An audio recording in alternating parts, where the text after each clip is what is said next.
After weeks away from home, a father returns eager to surprise his daughter with his early arrival. As he enters the kitchen, he finds her kneeling on the floor being treated like a stranger in her own house. In that moment, he realizes that the real nightmare was not in the distance, but in what he had left behind. If this beautiful story of love and resilience touched you, don't forget to subscribe to our channel and tell us from which city you're watching. The London sky was taking on orange hues as Roderick Alistair's private jet began its landing procedure. Through the window, the entrepreneur observed the city growing before his eyes, a sea of concrete and glass that symbolized his own empire. The pilot announced they would land in 20 minutes, and Roderick adjusted his Italian silk tie, feeling the weariness of 2 intense weeks of negotiations in Abu Dhabi. "Mr. Alistair, should I confirm the car to take you to the office?" asked Marcus, his personal assistant, tablet already in hand. "No, Marcus. Today I'm going straight home," Roderick replied, with a half-smile that rarely appeared during working hours. "The contract with the Arabs is closed. It yielded more than we expected. I think I deserve to see my daughter 2 days earlier than planned." The assistant nodded, not disguising his surprise. Roderick Alistair, at 42, was known in London's business circles as the Infallible, a man who had transformed a small tech company into a powerhouse dominating the European market. His life was meticulously organized, and schedule alterations were as rare as diamonds in a gravel pit. As the plane touched down on the runway, Roderick unlocked his cell phone and looked at the background photo. Sophia, his 8-year-old daughter, smiling in front of a birthday cake. The image had been captured almost a year ago before he remarried. The girl had her father's same green eyes, but the smile and sweetness were Clara's, his late wife. The loss of Sophia's mother still hurt, even 5 years later. "The driver is already waiting, sir," Marcus informed after landing. "Shall I confirm that we haven't notified your residents about the early return?" "Exactly." "I want to surprise Sophia," Roderick confirmed, putting important documents into his genuine leather briefcase. "I even have a gift for her, a handcrafted doll I saw in Abu Dhabi, made by local artisans. Sophia loves that kind of thing." The journey from the airport to the luxury condominium in Hampstead Heath was marked by last-minute calls and messages Roderick sent, finalizing details of the multi-billion-pound deal. As the car glided through the congested avenues of the metropolis, he felt a mix of professional satisfaction and personal anxiety. Each business trip meant days away from Sophia, and although he tried to compensate with expensive gifts and cutting-edge technology, something inside him always wondered if he was doing enough as a father. His phone rang again. It was Raphael Maxwell, his senior partner. "How's it going, Roderick?" "Did the Arabs really sign? I'm seeing the first deposits coming in." "They signed everything, Raphael. The project will start in 3 weeks, and our subsidiary in Abu Dhabi is already being set up." "It was easier than we imagined." "My goodness, man. This means we'll hit 3 billion in revenue this year. Let's celebrate. I'm organizing something for tomorrow night on my yacht." Roderick hesitated.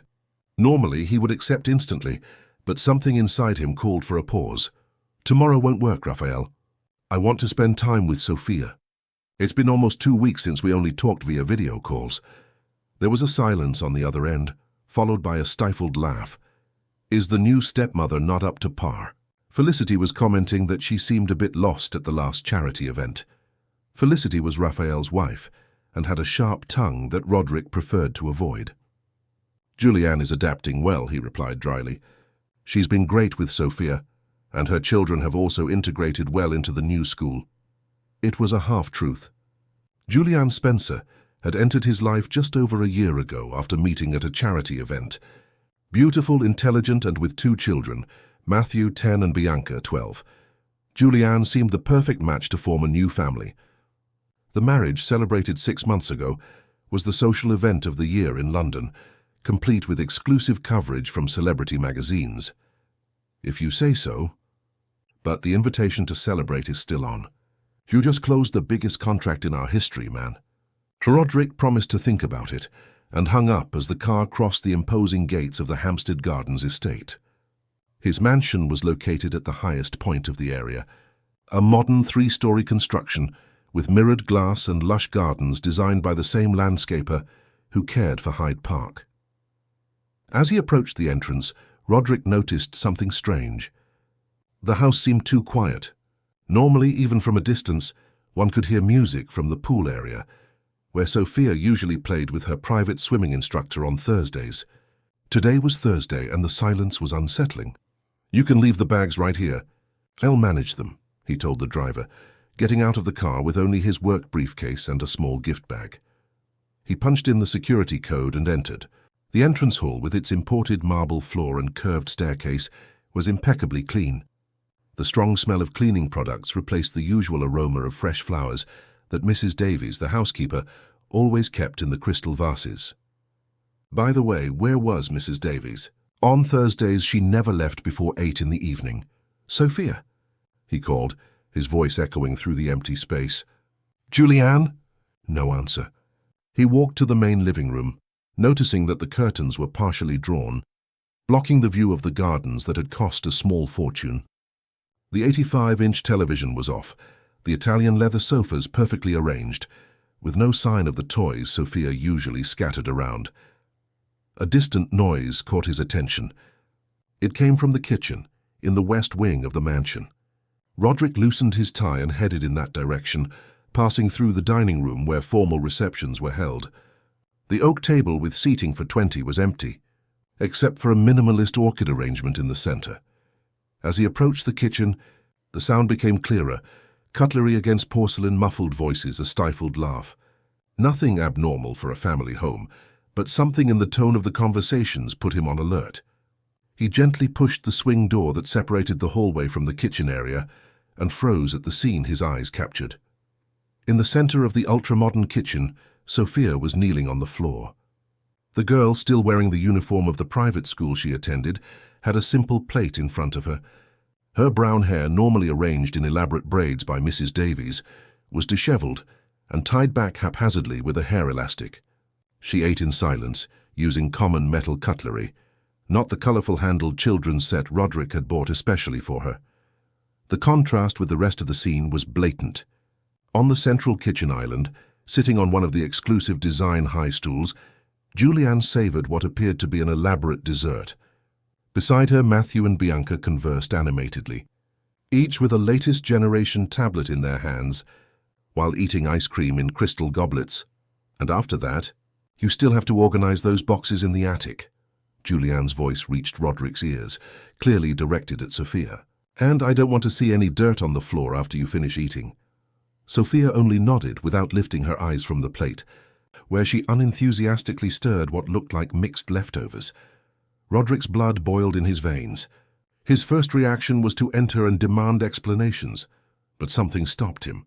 He needed to understand the extent of this. Was it an isolated incident or something recurrent? He took a step back, still unseen by the occupants of the kitchen. "Mom, can I go to the mall with Camilla tomorrow?" Bianca asked, tidying her perfectly straightened blonde hair. "Her dad said he can take us."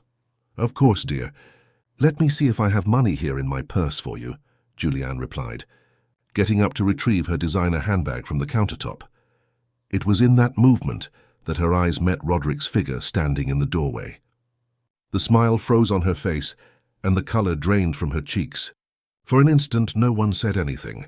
Matthew and Bianca followed their mother's gaze and also froze. Sophia was the last to notice. When she turned her face and saw her father, her eyes widened, not with joy, as Roderick expected, but with something that seemed to be a mixture of surprise and fear. "Dad?" Her voice came out almost as a whisper. "What's going on here?" Roderick finally managed to say, his voice low and controlled, but laden with a contained fury that made Julianne take a step back. "Roderick!" What a wonderful surprise. Julianne quickly tried to compose herself, forcing a wide smile. "We weren't expecting you today. Sophia is. Well, she spilled juice on the dining room rug earlier, and we were just implementing a little lesson on responsibility." Slowly, Roderick walked to Sophia and knelt beside her. Up close, he could see the dark circles under his daughter's eyes, the uniform slightly too big as if she had lost weight, and something in her gaze he had never noticed before, a kind of resignation that no 8-year-old should know. "Sophia," he said softly, "does this happen often? Do you eat here on the floor?" The girl cast a quick glance at Julianne, who maintained her fixed smile. though her eyes conveyed a clear message of threat. Sophia sometimes needs discipline. Roderick, Julianne interrupted before the girl could answer. Children need boundaries. She was being too spoiled and... I wasn't asking you. Roderick's voice cut through the air like a razor. He turned back to his daughter, gently holding her small cold hands. Sophia, tell me the truth, please. The silence that followed Roderick's question seemed to weigh tons. Sophia kept her eyes fixed on the plate, as if finding some refuge there. The seconds dragged on until finally, the girl looked up at her father. It's only when I do something bad, she replied in a voice so low that Roderick had to lean in to hear her. Julianne let out a forced laugh, moving with false nonchalance around the kitchen. Children always exaggerate, Roderick. It was just today because...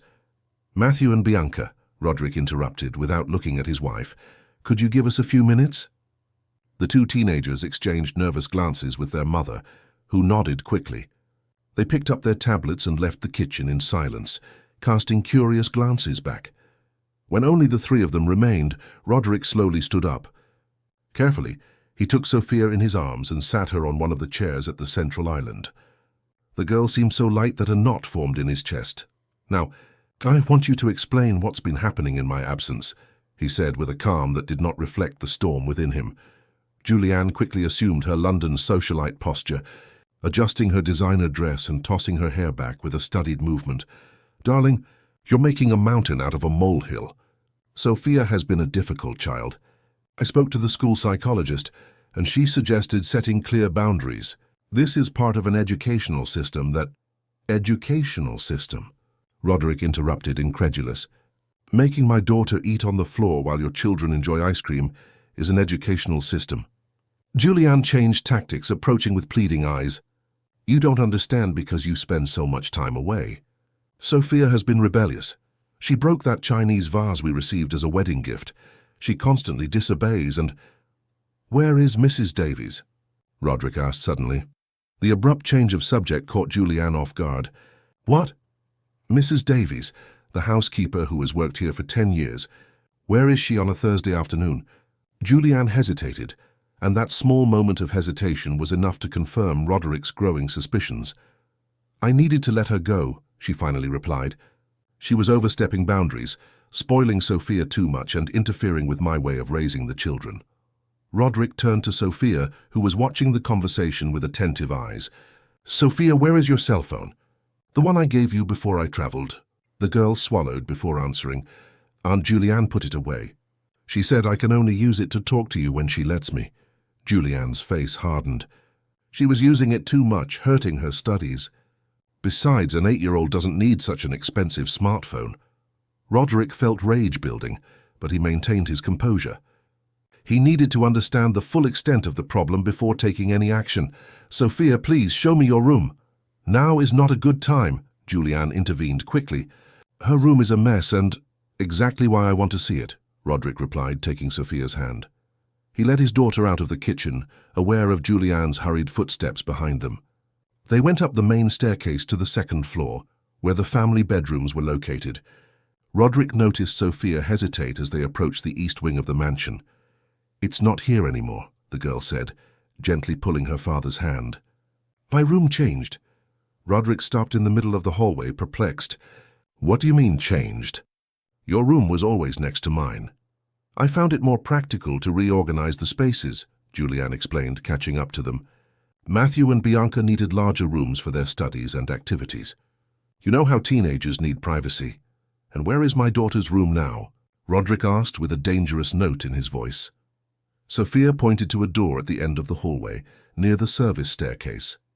It was where a small office that was rarely used had been before. Roderick walked determinedly to it and opened the door. What he saw squeezed his heart. The space was less than half the size of Sophia's original room. A simple bed with basic sheets occupied one corner. A small dresser and a cramped desk completed the furniture. None of the vibrant colors that decorated the old room. None of the expensive toys or shelves filled with children's books. On the wall, a single cartoon poster seemed a sad attempt to give the environment some personality. Where are your things, Sophia? He asked, trying to control the tremor in his voice. In the attic, the girl replied. Aunt Julianne said it was very messy, and that when I learned to be organized, I could have some things back. Roderick closed his eyes for a moment, taking a deep breath. When he opened them again, his gaze found a bucket with water and a mop in the corner of the room. And this? I clean my room and help with the rest of the house, Sophia replied, as if it were the most natural thing in the world. Aunt Julianne says it's important to learn to work early. Julianne quickly intervened. It's just to teach responsibility, Roderick.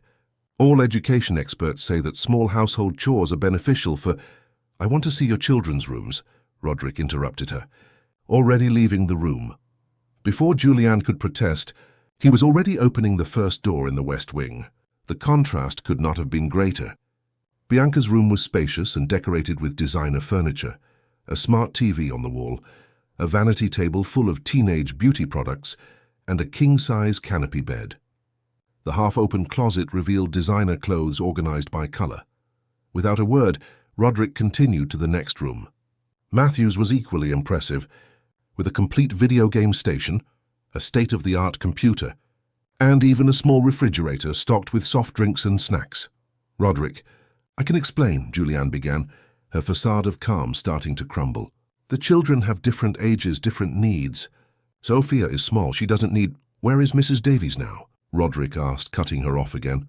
I don't know. Probably at her house in the East End, Julianne replied.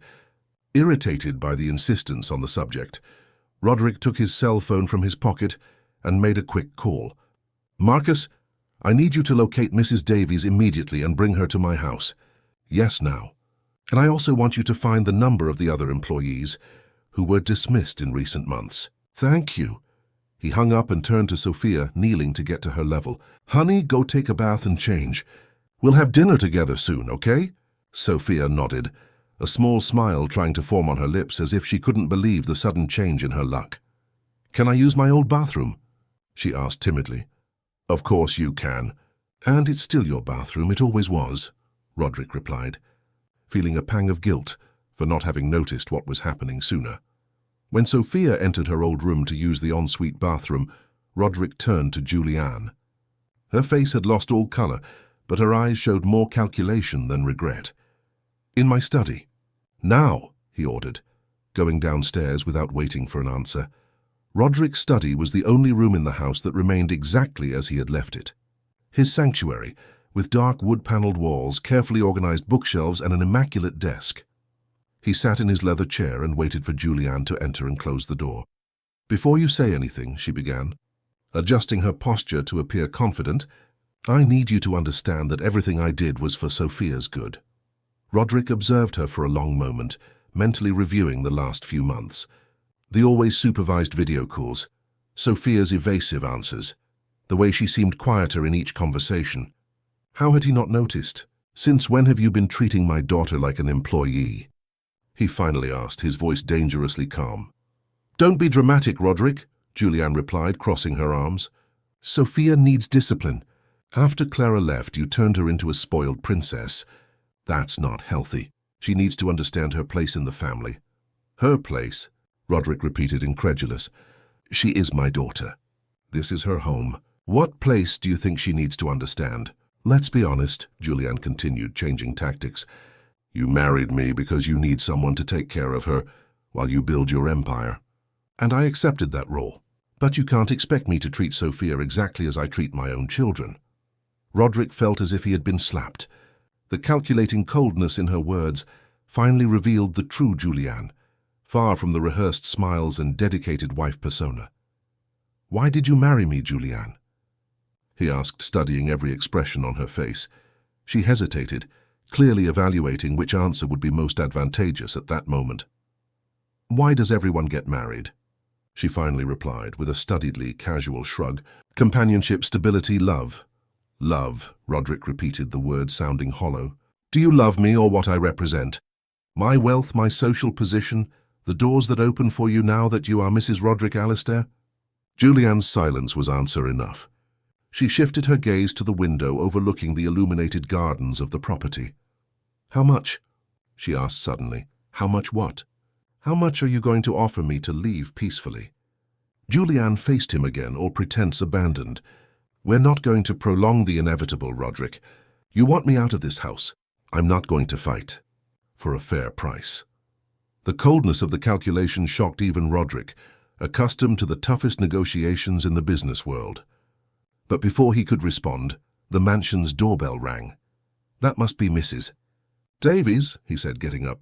Our conversation isn't over, but I need to speak with her first. Roderick, Julianne called him as he was already at the door, think carefully before making any rash decisions. Remember that I have 2 children, whom you welcomed as your own. And don't forget what we signed before the marriage. The prenuptial agreement. Of course she would mention it now. Roderick left the study without answering, heading to the front door, where Marcus had already arrived with Mrs. Davies. The 60-year-old woman, who had helped raise Sophia since she was a baby, looked nervous and dejected. Her eyes widened when she saw Roderick. "Mr. Alistair, you're back early?" "Mrs. Davies," Roderick hugged her briefly, leading her to the living room. "I need you to tell me everything that has happened in the last few months." The housekeeper looked around, as if afraid of being overheard. "You can speak freely. I want the whole truth," Roderick assured. Mrs. Davies took a deep breath and began to speak, the words coming out at first hesitantly, then like a torrent. She spoke about how right after the honeymoon, Julianne began to change the rules of the house, how Sophia gradually lost privileges and gained responsibilities, how her protests were ignored until, finally, she was fired on charges of insubordination. "The child cried every day calling for you," the housekeeper said, tears in her eyes. "I tried to call you once, but Mrs. Julianne found out and took my cell phone. She said she would sue me for defamation if I tried to talk to you again." Every word was like a knife in Roderick's heart. How could he have been so blind, so absent that he didn't notice his own daughter's suffering? "Where is Sophia now?" Mrs. Davies asked, genuine concern in her voice. "Taking a bath. I'll put her to bed soon, but first—" Roderick didn't complete the sentence. The living room door opened, and Julianne entered, already with a small suitcase in her hands and wearing an elegant coat. "I see you've already started gathering your army," she commented sarcastically upon seeing Mrs. Davies. "You don't need to worry. I'm leaving for a few hours so you can calm down. Tomorrow we'll talk like adults." "Where are your children?" Roderick asked. "At my sister's house. I called her to pick them up while you talked to the employee." The contempt in Julianne's voice when referring to the housekeeper was palpable. Roderick nodded slowly. "Perhaps it's best you leave now, but don't be in a hurry to return." Julianne smiled, a cold, calculating smile that Roderick now recognized had nothing authentic about it. "Don't worry, darling. I'll be back at the right time." With those enigmatic words, she left, leaving behind only the echo of high heels on the marble and an expensive perfume that now seemed suffocating. Mrs. Davies watched the scene with apprehension. "Mr. Alistair, that woman is not to be trusted. What she did to Sophia is just the tip of the iceberg." "What do you mean?" The housekeeper hesitated again, but the determination in her eyes was clear. "There's more you need to know. About Mrs. Julianne. Things I discovered before I was dismissed." Roderick felt a chill. What else was there to discover in this story that already seemed like a nightmare? Mrs. Davies settled onto the sofa, while Roderick served 2 cups of coffee. The silence between them was heavy with expectation. The entrepreneur tried to organize his thoughts, digesting everything he had discovered in the last few hours. The image of Sophia kneeling on the kitchen floor still burned in his memory like a red-hot iron. "Please start from the beginning," Roderick requested, handing a cup to the housekeeper. "I want to know everything." The woman adjusted the fake pearl necklace she always wore, an old gift from Clara, and took a deep breath before beginning. The changes began right after the honeymoon. At first they were small things. Sophia's routine altered, playtime restrictions, reduced television time, nothing that seemed out of the ordinary for a new family adjusting. Roderick nodded. He had noticed some of those changes, but had considered them positive at the time, a natural part of adaptation. Then came the chores, Mrs. Davies continued. Sophia began to be responsible for tidying not only her room, but also other areas of the house. When I questioned it, Mrs. Julianne said it was to develop responsibility, but the demands were absurd for an 8-year-old. "Why didn't you tell me this before?" Roderick asked, guilt growing in his chest.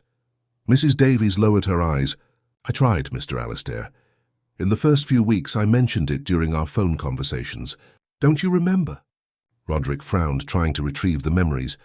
Yes, he vaguely remembered the housekeeper commenting on the new rules of the house, but always amidst other matters, and he, busy with important negotiations, had never paid due attention. You said you had something important about Julianne, he recalled, diverting from his own feeling of guilt. Something you discovered before you were dismissed. Mrs. Davies looked around as if still afraid of being overheard, despite being alone in the living room. It was by accident. I was organizing documents in your study, as I always did on Fridays, when I found a hidden folder in Mrs. Julianne's drawer in that small desk you had put in for her.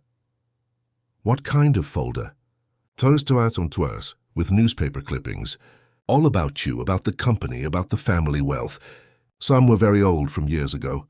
As if she had been researching your life for a long time. Roderick felt a chill. The idea of having been studied, catalogued, and possibly targeted was disturbing. That's not so strange, he argued, more to himself than to the housekeeper.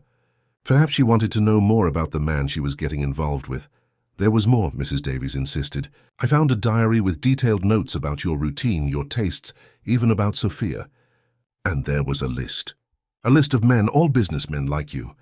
Some names were crossed out, as if they had been discarded. Yours was circled in red. The revelation hung in the air like a toxic cloud. Roderick stood up, unable to remain seated. He walked to the window, observing the dark gardens outside. Julianne's image took on new contours in his mind, no longer the dedicated wife he had known, but a meticulous hunter in search of specific prey. Are you sure about this, Mrs. Davies? Absolutely, sir, and there's more. When I confronted her, she didn't deny it. She just said I should worry about my work and not her life. 3 days later, I was dismissed. Roderick ran a hand through his hair, trying to process the information. And what about her past? What do we really know? Almost nothing more than what she told, the housekeeper admitted. She said she was a widow, that her husband died 5 years ago in an accident, that she went back to using her maiden name, Spencer. But she never talked much about her family, never showed photos of her previous marriage. An idea began to form in Roderick's mind.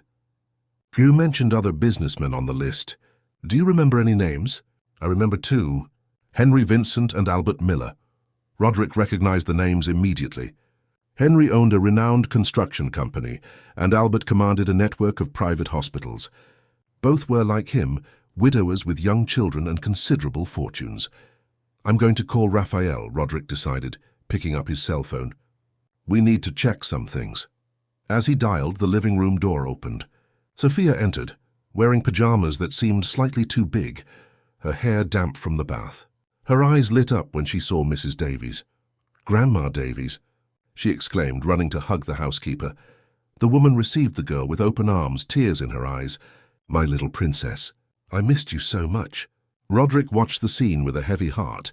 Sophia had called Mrs. Davies Grandma since she was little, when the housekeeper had helped care for her after Clara's passing. She was the most consistent maternal figure his daughter had known in recent years. Dad, is Grandma Davies going to stay here now? Sophia asked, hope evident in her voice. Yes, honey. In fact, she should never have left, he replied, exchanging a meaningful look with the housekeeper. And Aunt Julianne? Will she be angry if Grandma Davies comes back? The innocent question revealed the fear the girl still felt. Roderick approached and knelt to her level. Sophia, I want you to know one very important thing. Nobody, absolutely nobody, has the right to mistreat you or make you feel less important. This is your home, I am your father, and my job is to protect you no matter who it is from. The girl's eyes filled with tears. Even if I do something bad? Even if you do something bad, Roderick confirmed. Everyone makes mistakes, Sophia. I made a big mistake by not realizing what was happening here. But now I'm going to fix it. Sophia hugged her father tightly, as if afraid he might disappear at any moment. Roderick felt his daughter's small, fragile body tremble slightly, and he promised himself that he would never again allow her to feel helpless. How about some hot chocolate before bed? Mrs. Davies suggested, discreetly wiping away her own tears. Can I really? Sophia asked, looking uncertainly at her father. Of course you can, Roderick replied, perceiving how small pleasures had become rare privileges for his daughter. And tomorrow we'll have a special breakfast, just the three of us. As Mrs. Davies took Sophia to the kitchen, Roderick finally managed to talk to Raphael. "I need an urgent favor," he said, as soon as his partner answered. "I want you to use your contacts to investigate Julianne Spencer's past. I want everything.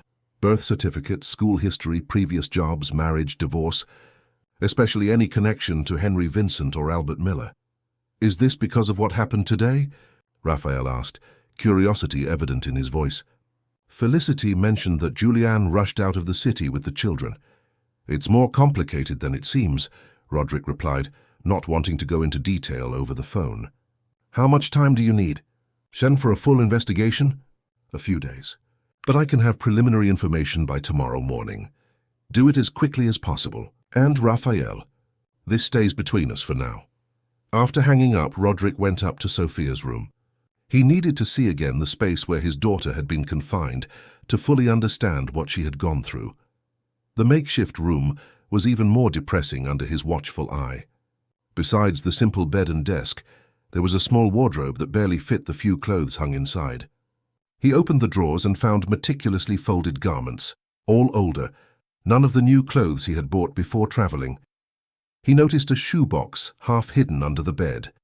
He carefully pulled it out and, opening it, found small childhood treasures, a hair ribbon that had belonged to Clara, some seashells collected on their last beach trip, yellowed photos of him with Sophia as a baby. There were also handmade drawings, all depicting the same scene, a little girl holding hands with a tall man, both smiling, with a bright sun overhead. In some, there was a third figure, a woman with long hair and a colorful dress, Clara imagined by the daughter who had barely known her. Roderick sat on the narrow bed, holding one of the drawings. Guilt consumed him from within like acid. While he roamed the world building an empire, his daughter kept memories in a shoebox and drew the family she wished to have. A noise at the door made him look up. Sophia was standing there holding a cup of hot chocolate. "Grandma Davies sent you one too," she said shyly. "Thank you. Princess." Roderick accepted the cup and made space for her to sit beside him. "I found your drawings. They are very beautiful." Sophia smiled slightly. "I made them when I was sad. It helped me remember what it was like before." "Before what, honey?" "Before Aunt Julianne. When it was just the two of us and Grandma Davies." The simple words carried so much pain that Roderick had to make an effort not to show his own suffering. "You know, Sophia, sometimes adults make mistakes. Big mistakes. And my biggest mistake was not realizing that you weren't happy." "You were working," Sophia replied, a surprising maturity in her childish voice. "Aunt Julianne said you worked so much because you didn't like being home with me." Roderick felt as if he had been punched. "Sophia, that's not true. I work so much because I thought it was what I should do, to build something to leave to you to secure your future. But I realize that it's no use building a future if I lose the present with you." Sophia looked at the drawings scattered on the bed. "So you're not going to travel so much anymore?" "No, I won't," Roderick promised, kissing the top of his daughter's head. "And now how about you sleep in your real room? Tomorrow we can look for all your things in the attic." Sophia's face lit up. "Can I really go back to my real room?" "Of course you can. In fact, you should never have left it." As he walked Sophia to her original room, Roderick felt his cell phone vibrate. It was a message from Raphael. First information confirmed. Julianne Spencer does not exist in official records before 2018. Roderick's heart raced. Who was, after all, the woman he had married? The next morning, Roderick woke to the aroma of fresh coffee and the distant sound of laughter coming from the kitchen. For a moment he felt disoriented. It had been so long since the house had that homey atmosphere. He found Sophia and Mrs. Davies preparing breakfast together. The girl wore a small apron and smiled as she helped the housekeeper set the table. "Good morning," Roderick said, feeling a wave of affection at seeing his daughter happy again. "Dad, we made pancakes," Sophia exclaimed, proudly holding up a plate of slightly crooked but golden pancakes. "They look wonderful," he commented, sitting at the table. "Did you make them?" "I helped Grandma Davies," she replied, beaming. "She said I can learn to cook, but only easy things for now." The contrast between this scene and the previous days was blatant. Sophia seemed like a different child. Bright eyes, an easy smile, a relaxed posture. It was as if a huge weight had been lifted from her small shoulders. During breakfast, Roderick received a call from Raphael asking to meet as soon as possible. They agreed to meet at the company in an hour. "Sophia, I need to resolve some things at the office today," Roderick explained after hanging up. "But I'll be back for lunch, I promise. In the meantime, how about you and Mrs. Davies start bringing your things from the attic? Do you promise you'll really come back?" Sophia asked, insecurity still present. "I promise, Princess." In fact, Roderick took off his wristwatch, a very expensive Patek Philippe, and handed it to his daughter. "You can keep this until I get back. I'll be here at 12 o'clock sharp, you can check." The gesture seemed to reassure her. Sophia put the watch on her slender wrist, where it was enormous, but she displayed it like a trophy. At the company office, Raphael awaited with a folder of documents and a grave expression. Sitting in the meeting room, with a panoramic view of the city, Roderick finally learned the true identity of his wife. "Her real name is Adriana Lopez," Raphael explained, spreading copies of documents on the table. "She's not a widow, but divorced. And the divorce was far from amicable. What happened? She was married to a cosmetics entrepreneur in Manchester. Henry Moore, 15 years her senior. She got custody of the children and a considerable alimony in the divorce. But apparently that wasn't enough." Raphael slid some photos across the table, newspaper images showing Adriana Julian at social events with different men over the years. After the divorce, she adopted the surname Spencer, which was her maternal grandmother's. She moved to London and began what appears to be a calculated career as a gold digger, for lack of a better term. "And the other men on the list?" Roderick asked, referring to the names mentioned by Mrs. Davies. "Henry Vincent had a brief relationship with her 2 years ago. It ended abruptly when he discovered she had forged documents to access his bank accounts. He didn't press charges to avoid scandal.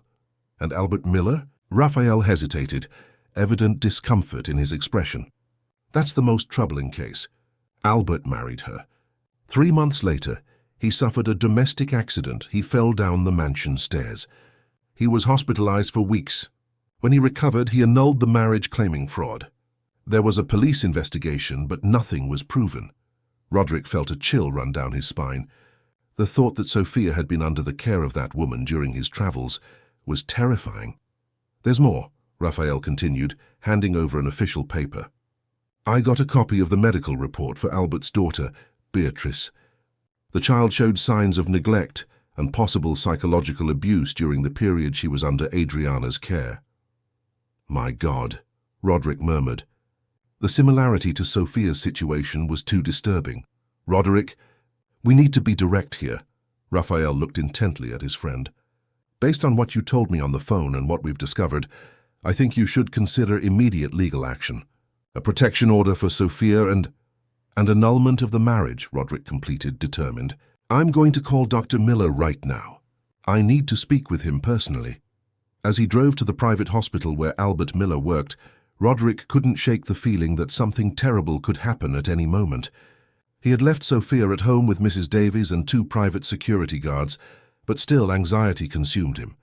For the first time in years, the powerful entrepreneur felt completely vulnerable. The conversation with Albert Miller confirmed his worst fears.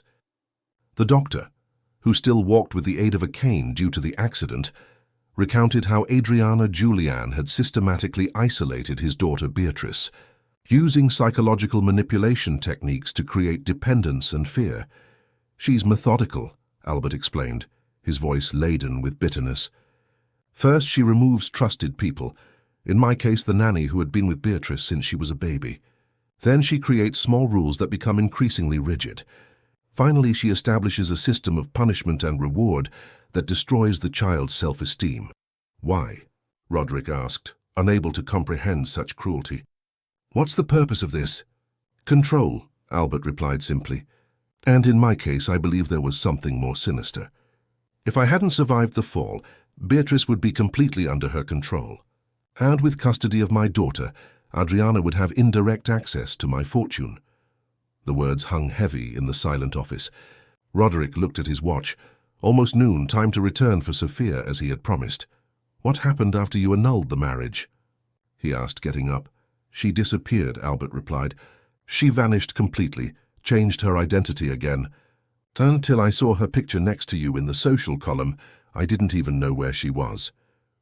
His way home, Roderick received a call that chilled him to the bone. It was Mrs. Davies in a panic. "Mr. Alistair, she was here." Julianne showed up with 2 men, said she had documents proving she had the right to enter. The security guards didn't know what to do. "Sophia?" Roderick asked, his heart racing, stepping on the accelerator. "Where is my daughter?" "She's with me, don't worry. We locked ourselves in your study. But she took things, sir, documents, jewelry. And she said she'll come back for what's rightfully hers."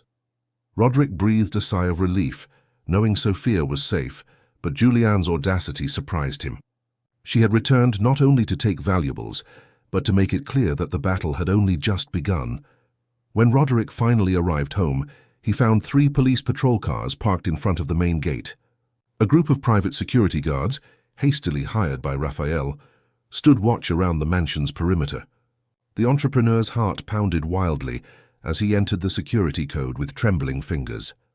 In the entrance hall, a police officer conversed with Marcus, who gesticulated nervously. Upon seeing Roderick, the assistant ran towards him. "Mr. Alistair, thank goodness you're here. The situation is under control now, but—" "Where is my daughter?" Roderick interrupted, his voice filled with urgency. "In your study with Mrs. Davies. She's safe." Roderick didn't wait for further explanations. He strode through the living room and main hallway until he reached the study. When he opened the door, Sophia ran into his arms, clinging to him as if her life depended on it. Her small arms squeezed her father's neck with surprising strength. "I knew you'd come back," she said, showing the watch she still wore on her wrist. "Look, it's not even 12 o'clock yet." Roderick hugged her tightly, closing his eyes for a moment to contain his emotion.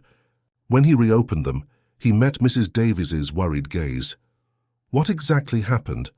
he asked, still holding Sophia. The housekeeper adjusted her apron nervously. "It all happened very fast. We were in the attic sorting Sophia's things when we heard agitated voices downstairs. Julianne arrived with 2 men I had never seen before. One of them had a document that looked official." "What kind of document?" "A court order or something similar." "I can't say for sure, sir. The security guards were confused. They didn't know if they could prevent her entry." "She's your wife, after all?" Roderick felt a knot in his stomach. Julianne had been faster than he imagined, probably using her contacts to obtain some kind of warrant that guaranteed her access to the house. "When I realized she was inside the house, I took Sophia and we locked ourselves in here," Mrs. Davies continued. "I called you immediately and then the police." "Did she try to take Sophia?" The housekeeper hesitated, casting a meaningful glance at the girl, indicating that it might not be appropriate to discuss everything in front of her. "Sophia, darling," Roderick said softly, putting his daughter on the floor. "How about you go with Marcus to the kitchen for a snack? I bet all this fuss has made you hungry." "I don't want to leave you, Dad," the girl protested, clinging to his leg. "It will only be for a few minutes, Princess. I need to talk some adult things with Grandma Davies, and I'll join you soon. I promise." Reluctantly, Sophia finally agreed when Roderick called Marcus and asked 2 security guards to accompany the assistant and his daughter to the kitchen. As soon as they were alone, Mrs. Davies let out a heavy sigh. She came with a list. "Mr. Alistair." She knew exactly what she wanted to take. "Jewelry, documents from your safe, works of art." When the security guards finally prevented the men who were with her from entering, Julianne managed to escape with a folder of important documents and that collection of antique watches you keep in the room. "That doesn't matter to me now," Roderick said, running a hand through his hair. "What worries me is whether she tried anything with Sophia." "She came to the attic," the housekeeper confirmed, her voice trembling. "She demanded to see the child. She said she had as much right over her as you did, that in the father's absence, she was the legal guardian. That's when I grabbed Sophia and we ran in here." Roderick felt fury rising within him, but he forced himself to maintain composure. He needed to think clearly. "What did the police say?" "That we need to file a formal complaint. They asked some questions, took pictures of what was damaged during the invasion, and said they would return later to take your statement." The study door opened, and Raphael entered, accompanied by a middle-aged man in an impeccable suit. "Roderick, this is Dr. Paul Redding, the lawyer I mentioned," Raphael introduced. He specializes in family law and can help us with this situation. The lawyer extended his hand to Roderick, his grip firm and professional. Mr. Alistair, I'm already informed of the basic aspects of the case. We need to act quickly to protect your interests and primarily your daughter's well-being. The four of them sat down and Dr. Redding opened his folder, taking out some forms. First, we will request a protection order for your daughter, preventing Julianne, or Adriana as is her true name, from approaching her. Simultaneously, we will initiate the marriage annulment process based on identity fraud, which is the case here. How long will that take? Roderick asked, anxious. The protection order can be issued urgently, possibly today or tomorrow. The marriage annulment is a more complex process, but given the circumstances and the evidence your partner presented to me, we have a strong case. Roderick nodded, feeling for the first time in control of the situation. And what about the prenuptial agreement? She mentioned it yesterday. Dr. Redding smiled slightly, a smile that didn't reach his eyes. Precisely why I'm here, Mr. Alistair. We analyzed the document carefully. There's a very clear clause about fraud and misconduct. If we prove that she concealed her true identity, which appears to be the case, the agreement is nullified, and she will not be entitled to any financial compensation. A thoughtful silence settled in the study as Roderick absorbed the information. Raphael was the first to break it. There's something you need to know, Roderick, he said, exchanging a glance with the lawyer. We did a deeper check and found that she attempted the same scam with at least 5 businessmen in the last 8 years. Always the same pattern. Successful men, widowed or divorced with young children. And in all cases there was child abuse, Roderick asked, bile rising in his throat just thinking about what Sophia had gone through. Not all are documented, but in the 3 cases we managed to confirm, yes. Always the same system of isolation, humiliation, and control. None of the children suffered severe physical abuse, but the psychological damage. Raphael didn't complete the sentence, but it wasn't necessary. Roderick had seen in Sophia's eyes the result of that kind of trauma, the constant fear, the insecurity, the sadness no child should know. I need to protect my daughter, Roderick affirmed, determination evident in his voice, not only legally but in all aspects. I want her to feel safe again, to regain the childhood that was stolen from her. And what about Matthew and Bianca? Asked Mrs. Davies, who had remained silent until then. Her children. They seemed so adapted here. The question took Roderick by surprise. Amidst all the turbulence, he hadn't thought about Julianne's children. He remembered the contrast between the luxury they enjoyed and the conditions imposed on his daughter. Did they know?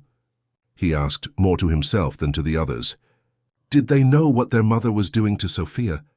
Children generally follow their parents' example, Dr. Redding replied carefully, but it's hard to say how much they understood the gravity of the situation. Roderick's phone rang, interrupting the conversation. It was an unknown number. Hesitantly, he answered, putting it on speakerphone. Roderick Alistair. Hello, darling. Julianne's familiar voice sounded in the study, causing everyone to freeze. I hope you enjoyed my surprise visit today. Just a little reminder that a woman like me should not be underestimated. Roderick signaled for everyone to be silent. Dr. Redding quickly grabbed a notepad and wrote, Keep her talking. We're tracing it. What do you want, Julianne? Or should I say Adriana? Roderick asked, trying to keep his voice steady. A soft laugh sounded on the other end of the line. So you've been investigating. Impressive. But it changes nothing, you know. What's done is done. Our marriage is legal regardless of the name I used. You forged official documents. That's a crime. Prove it, she challenged. And while you try to do that, think about the scandal, the headlines, the impact on business. Successful entrepreneur conned by fraudster. Not exactly the publicity Alistair Tech needs right now, with that Abu Dhabi contract still fresh, is it? Roderick felt his stomach sink. She had studied her target well. She knew that a public scandal could affect not only his personal reputation, but also investor confidence in the company. What do you suggest, then? He asked, following Dr. Redding's silent advice, who continued to make frantic notes.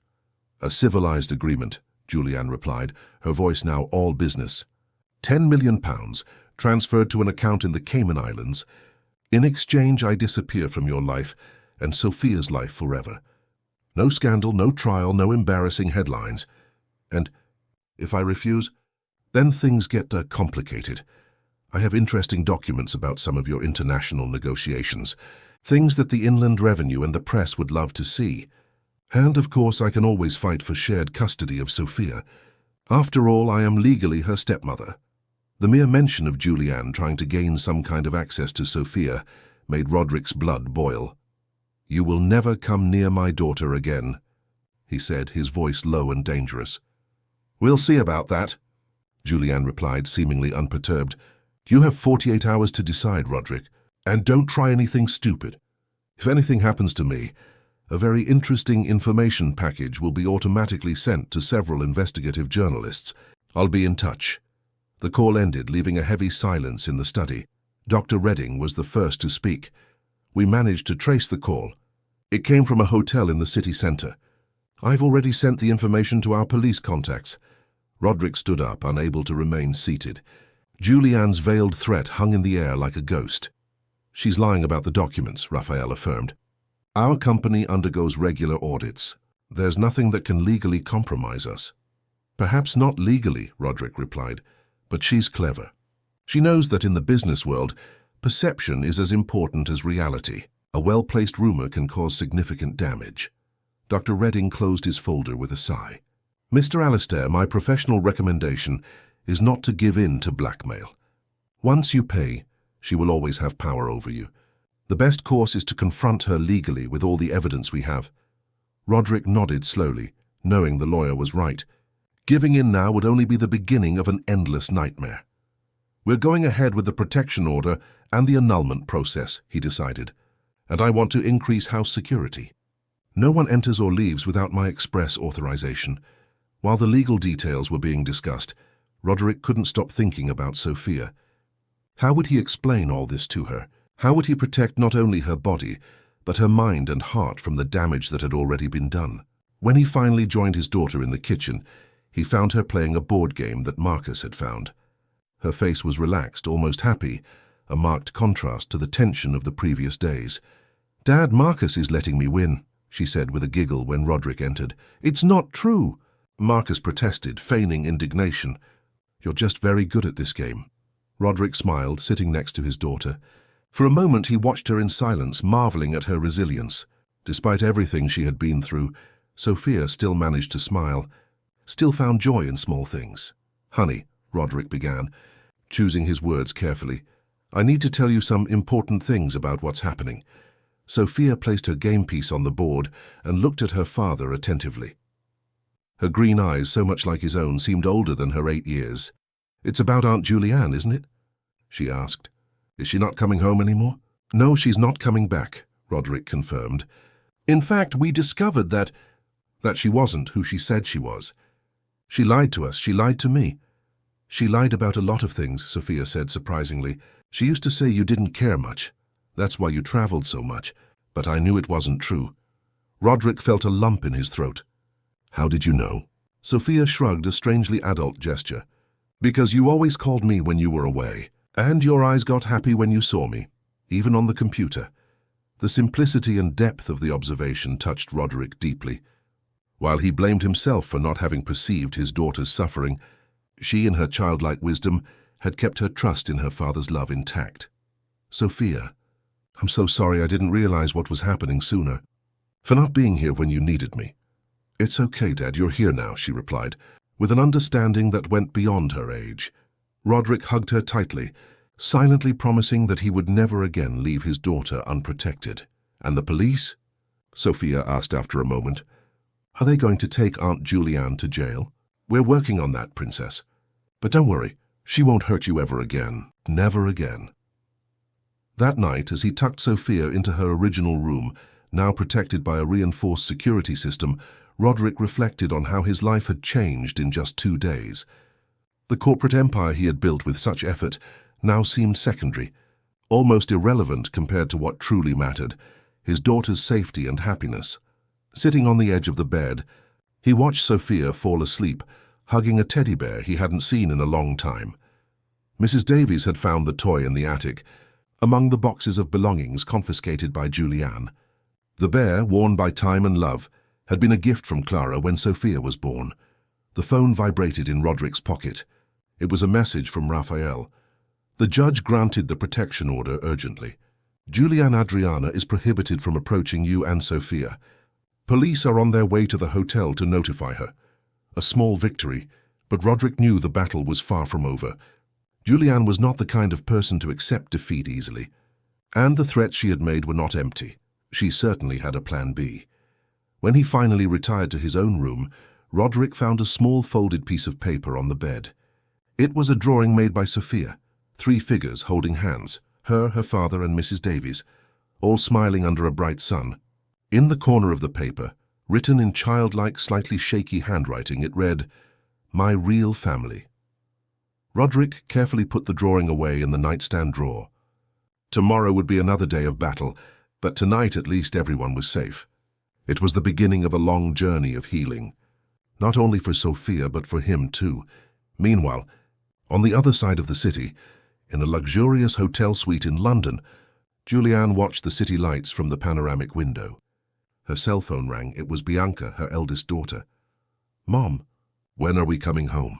"Soon, darling," Julianne replied, a calculating smile forming on her lips. "This is just a small setback. Your stepfather will understand that he shouldn't mess with me. And then, well then we'll see who truly emerges victorious from this story." The sun rose over London, with the sound of children's laughter coming from the garden. Still groggy, Roderick walked to the bedroom window and pulled back the curtains. Down below, Sophia ran among the automatic sprinklers that had just turned on, her pajamas partially wet, her brown hair plastered to her face as Mrs. Davies watched her with a towel in her hands. The scene was almost surreal in its normalcy after the whirlwind of the last few days. It was the first weekend since the discovery about Julianne, and Roderick had decided to cancel all commitments, to dedicate himself entirely to his daughter. His cell phone, normally an extension of his arm, remained turned off on the nightstand. The business world could wait. After breakfast, prepared jointly by father and daughter, a considerable mess in the kitchen that resulted in slightly burnt pancakes, Roderick proposed an outing.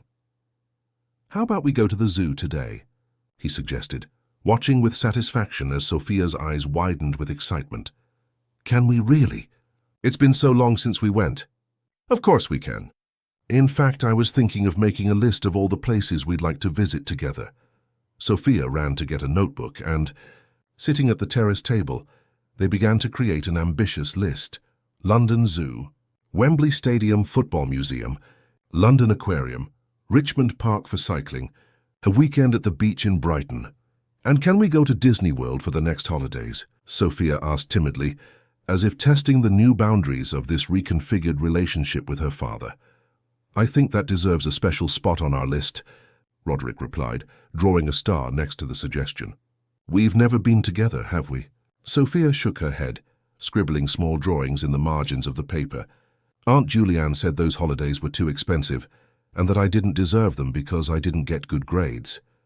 The mention of his ex-wife brought back the tension Roderick was trying to push away.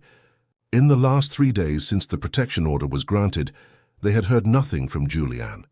According to the lawyers, she had been officially notified and was prohibited from approaching both Roderick and Sophia. But the absence of any reaction from her left him uneasy. "Your grades were always excellent," he replied, determined not to let Julianne's lies continue to affect his daughter. "And even if they weren't, that's something we could work on together. Special trips aren't rewards for good behavior. They're moments to build family memories." Sophia smiled, but there was a shadow of doubt in her eyes. Roderick perceived that it would take more than a few days to undo the damage caused by months of psychological manipulation. The trip to the zoo was a success. Sophia seemed like a different child away from the mansion walls, more uninhibited, noisier, running from one enclosure to another with inexhaustible energy. Roderick recorded every moment with his cell phone camera, which he had turned on exclusively for that. Watching his daughter enchanted by the monkeys, imitating the sounds of exotic birds, and laughing at the sight of giraffes feeding, brought him a sense of peace he had forgotten was possible. During lunch at a cafe inside the park, Sophia suddenly became serious, playing with the straw in her juice. "Dad, do you think I'll have to see Aunt Julianne again someday?" Roderick almost choked on his soda. He had tried to shield Sophia from the legal details of the situation, but it was clear the girl had her own concerns. "No, Sophia," he replied firmly.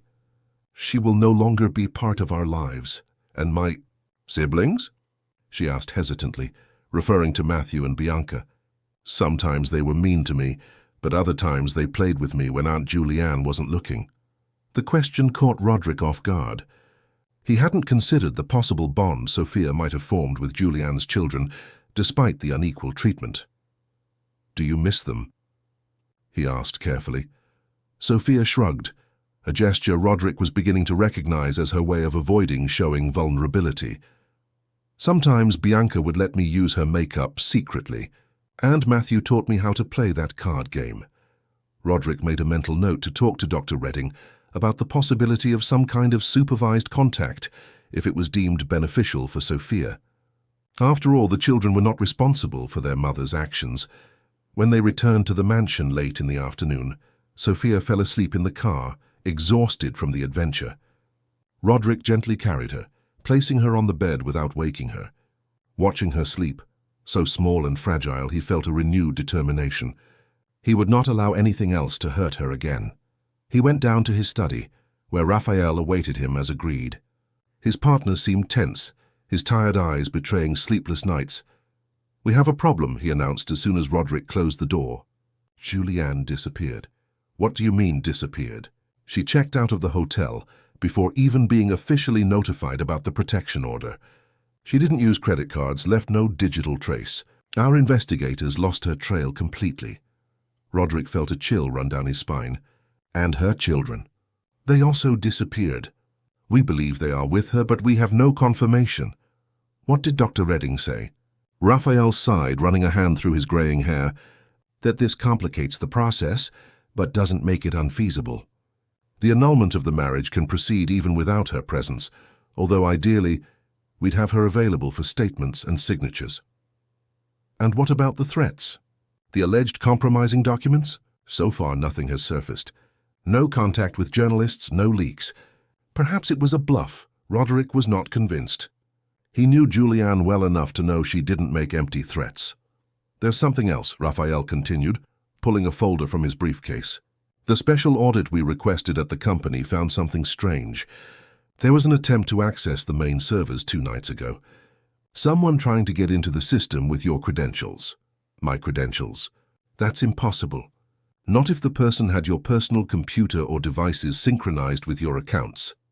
The realization hit Roderick like a punch. The tablet he kept on his nightstand. He had noticed its disappearance, but assumed it was somewhere in the house.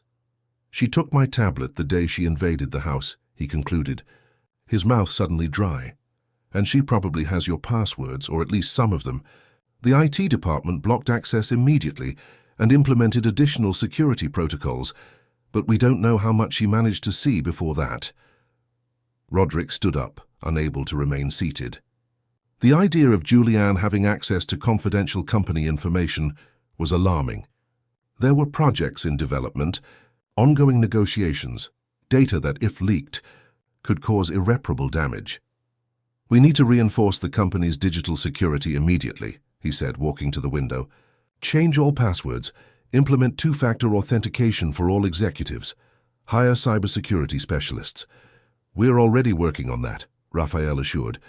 "But there's another more immediate problem.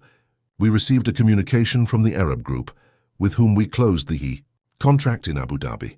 They are re-evaluating the terms after having received concerning information about the company." "What information?" "They didn't specify, but the timing is suspicious, don't you think?"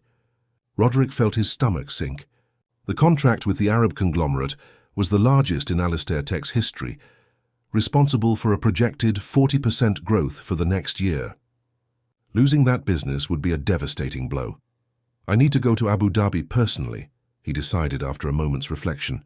"Resolve this face-to-face. And Sophia?" Raphael asked. "After everything that happened, do you think it's wise to leave her now?" The question touched a sensitive spot. Roderick had promised himself he would prioritize his daughter, that he would be more present. But he also had responsibilities to the company, to the thousands of employees who depended on Alistair Tech's financial health. "I can't leave her," he finally replied. "But I also can't ignore this crisis." That night, during dinner, Roderick tried to approach the topic with Sophia delicately.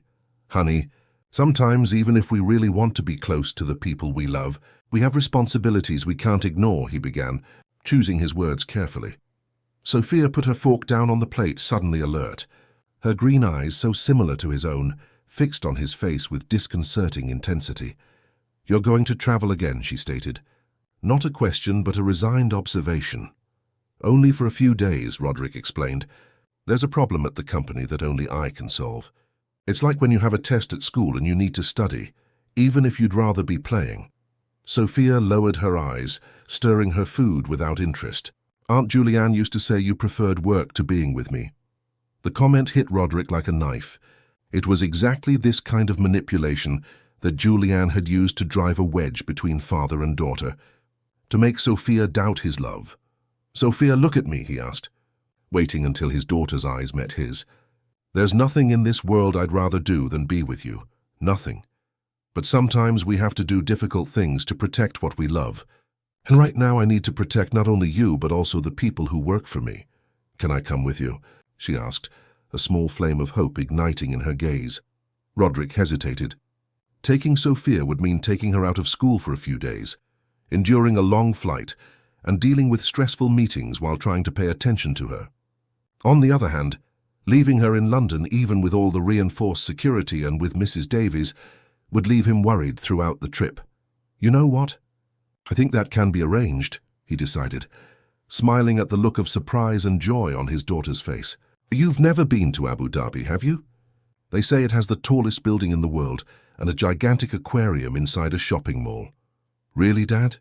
Can I really go?" "If your teacher agrees to give you some lessons to do during the trip, I don't see why not."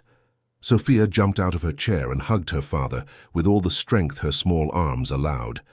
At that moment, Roderick knew he had made the right decision. Perhaps the trip would mean sleepless nights, working after Sophia went to bed, and a complicated reorganization of schedules, but the smile on his daughter's face was worth any sacrifice.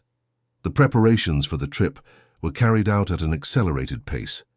Passports were checked, vaccinations confirmed, suitcases packed. Sophia's teacher, understanding the special situation, prepared a package of educational activities for the girl to complete during the week they would be away. Mrs. Davies, at Roderick's insistence, would also accompany them.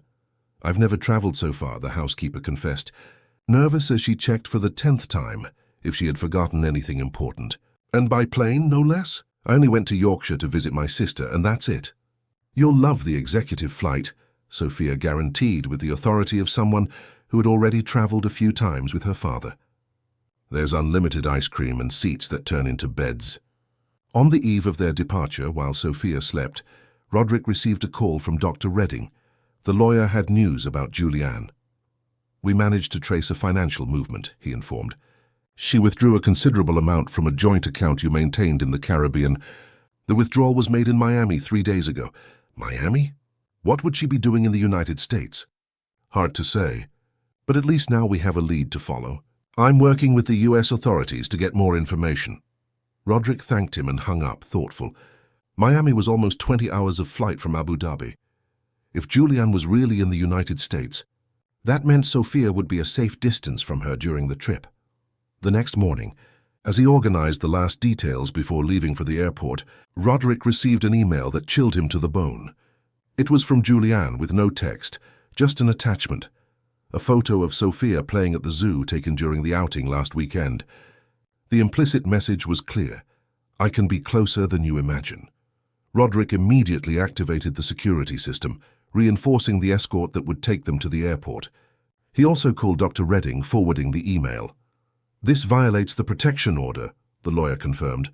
"I'm going to notify the judge immediately.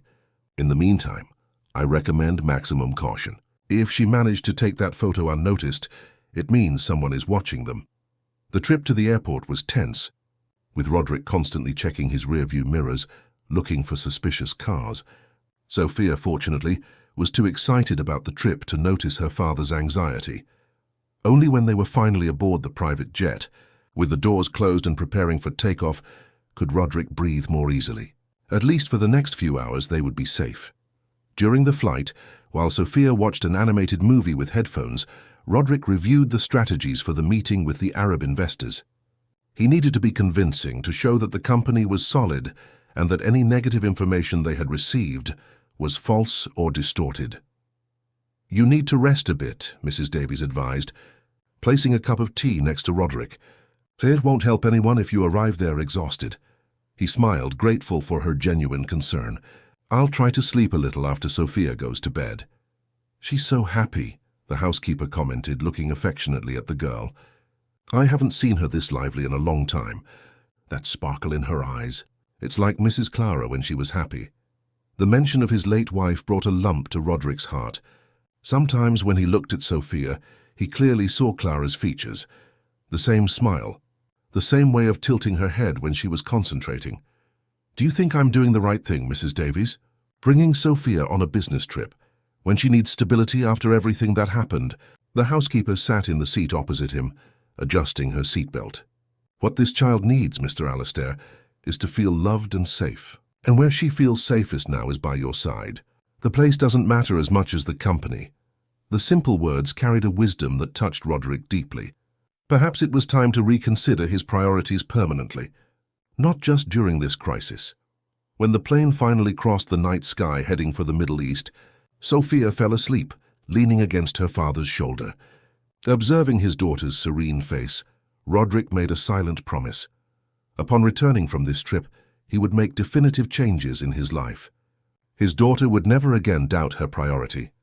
What he didn't know was that, thousands of miles away, in a luxurious apartment in Miami, Julianne watched her laptop screen where an email had just arrived, confirming the departure of Roderick's private jet, bound for Abu Dhabi. Her plan was just beginning to unfold. "Did they board, Mom?" Bianca asked, entering the room with a glass of juice. "Yes, darling. Exactly as we expected," Julianne replied, a calculating smile forming on her lips. "And now we also have a trip to make." The heat of Abu Dhabi enveloped Roderick like a heavy blanket as soon as he stepped off the private jet. Even at 7 in the morning, the temperature already exceeded 35 degrees Celsius. Sophia, by his side, opened her eyes wide at the scenery unfolding before her. Gleaming skyscrapers that seemed to touch the clouds, defying the laws of physics with their impossible architectures. "It looks like a movie set, Dad," she exclaimed, firmly holding her father's hand as they walked through the airport's VIP terminal. Roderick smiled, appreciating his daughter's enthusiasm despite the tension he carried on his shoulders.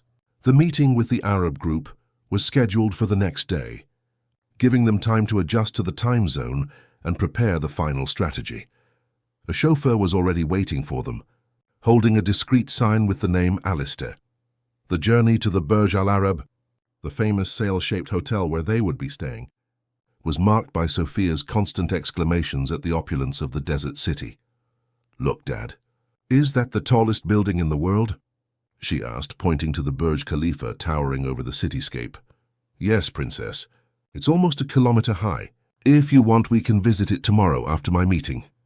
Sophia's smile lit up the car's interior, making Roderick wonder why he hadn't done this before.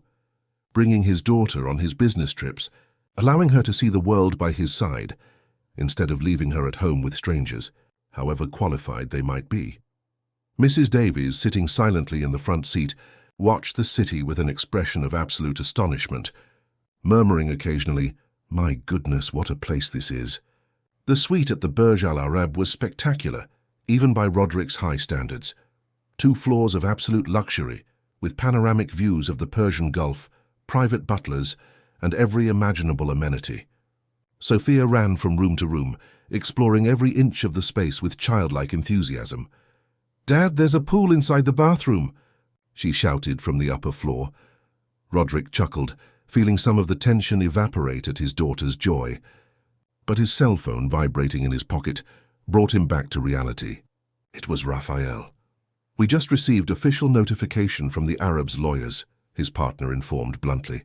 "They want to include a family integrity clause in the contract." What the hell is that?"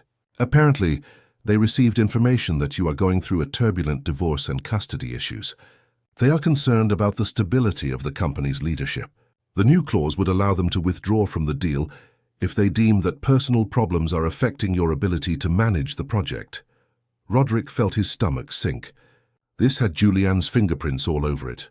How did they find out about this? Howie kept the entire case out of the media.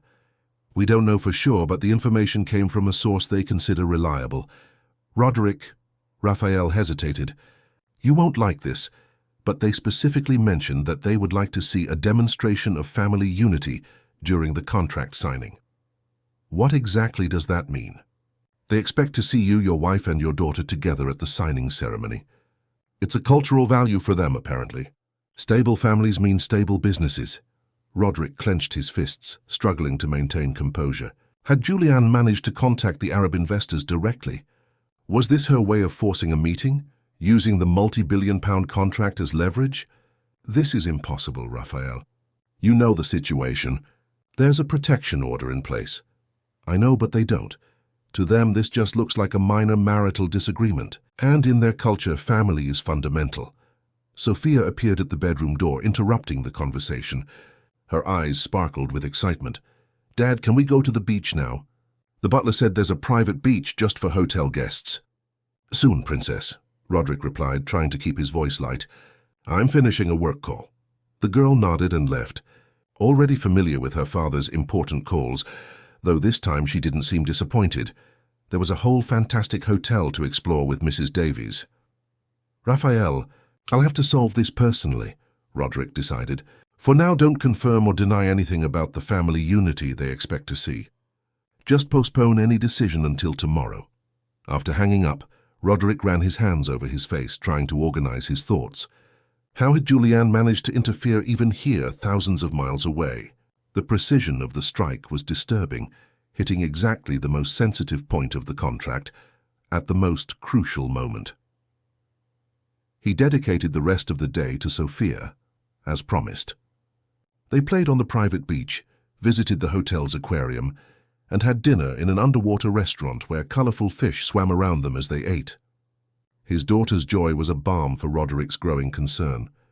That night, after putting Sophia to bed, Roderick was reviewing the contract details once more when his cell phone vibrated with a text message from an unknown number. I heard you're having trouble with the Arabs. I can help. Meet me tomorrow 9 a.m. in your hotel lobby. Come alone. Gee, Roderick's blood ran cold. Was Julianne in Abu Dhabi? How had she found out where they were staying? The idea that she was so close to Sophia terrified him. He immediately called Dr. Redding in London, bringing him up to speed on the situation. This is a clear violation of the protection order, the lawyer affirmed. I'm going to notify the authorities immediately.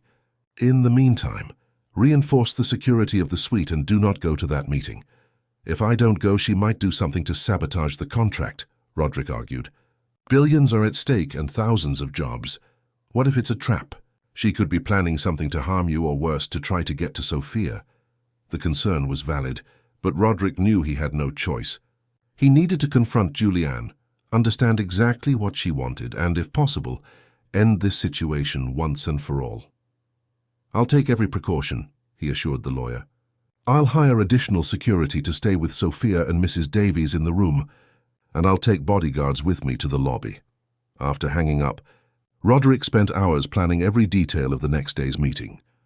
He hired 2 ex-military personnel as personal security through the hotel reception and instructed Mrs. Davies not to open the suite door to anyone, under any circumstances, while he was out. The next morning, Sophia noticed the tension on her father's face during breakfast. Is everything okay, Dad? You look worried. Roderick forced a smile, once again impressed by his daughter's keen perception. Just a little nervous about today's meeting, Princess. They're very important people. You'll get it, Sophia affirmed with childlike conviction. You always do. You're the best businessman in the world. The girl's innocent confidence touched Roderick deeply. He leaned in and kissed the top of her head, promising himself that he would not let Julianne destroy what they were rebuilding. At 8:55 a.m., Roderick went down to the lobby, discreetly accompanied by 2 security guards who positioned themselves strategically in the luxurious environment. His heart hammered against his chest as he watched every person entering or leaving the hotel. Punctually at 9 a.m., Julianne appeared through the revolving doors, wearing an elegant white dress that contrasted with her tan skin. She walked with her usual confidence, as if the whole world belonged to her. Seeing her, Roderick felt a mixture of rage and disbelief. "Hello, darling," she greeted, approaching as if they were a normal couple meeting for breakfast. "Abu Dhabi is truly lovely this time of year, don't you think?" "What are you doing here?" he asked, keeping his voice low so as not to attract attention. "There's a court order prohibiting you from approaching me and Sophia." Julianne smiled, a smile that didn't reach her eyes. "Mexican court orders don't carry much weight in the Emirates, Roderick. But don't worry, I'm not here to cause trouble. On the contrary, I came to resolve an impasse." "What impasse? What did you tell the Arab investors?" "Me?" She feigned innocence. "I just mentioned to some contacts that perhaps your personal life wasn't as stable as your professional life. You know how traditional Arabs are about family values." Roderick clenched his fists, struggling to maintain composure. "What do you want?" "Nothing complicated. Just $15 million transferred to an offshore account. In exchange, I'll appear as the devoted wife at the signing ceremony, smiling by your side. The Arabs will have their demonstration of family unity. Till you close your multi-billion-dollar contract, and we never have to see each other again. Do you really think I'll let you get near Sophia again, after everything you did to her?" Julianne's smile faltered for an instant. "Sophia is just a pawn in this game, Roderick, a pawn you neglected for years while building your empire. Don't pretend now you're father of the year." The words struck Roderick like a slap. There was truth in them. He had indeed neglected Sophia for a long time. But that didn't justify what Julianne had done. "I won't give you a penny," he replied firmly. "And if you try to approach my daughter again, I won't answer for myself." Julianne leaned in slightly, lowering her voice. "Are you sure you want to gamble like this, Roderick? Because I could simply go to the Al Maktoums now and show them certain documents I found on your tablet. Those about the tax haven transactions to evade taxes in their contract. I imagine that would end the negotiations instantly, don't you think?" Roderick paled. That information was extremely sensitive, part of the contract's financial structure, that although technically legal, could be interpreted negatively if presented out of context. "This is blackmail," he finally managed to say. "I prefer to call it negotiation," Julianne replied, adjusting the strap of her designer handbag on her shoulder. "So what's it going to be? 15 million and a day of pretense, or the ruin of the biggest contract of your career?" At that moment, Roderick's cell phone vibrated. It was a message from Mrs. Davies. "Mr. Allister, there's a woman downstairs asking for Sophia. She says she's a Mexican social worker and needs to verify the child's well-being. What should I do?" Roderick's blood ran cold. He looked at Julianne, who maintained the same calculating smile. "What did you do?" he asked, his voice trembling with fury. "Me? Nothing. But perhaps someone reported a case of potential international child trafficking to the local authorities. A Mexican child entering the Emirates during a custody dispute? That raises red flags, don't you think?" Roderick was about to respond when his phone rang again. It was Raphael, his voice urgent on the other end of the line. "Roderick," the Arabs just called. "They moved the meeting forward to an hour from now and insist that your family be present. They said it's non-negotiable." Cornered, Roderick faced Julianne, who now displayed a triumphant smile. She had meticulously planned everything, closing off all possible exits. "Then, dear husband," she said, extending her hand as if offering a partnership, "it seems we have an important meeting to attend. As a happy, united family." The Al Maktoum Holdings office occupied the top 3 floors of a glass and steel skyscraper in Abu Dhabi's financial center. Roderick, impeccably dressed in an Italian suit, maintained an impassive face as the elevator ascended rapidly.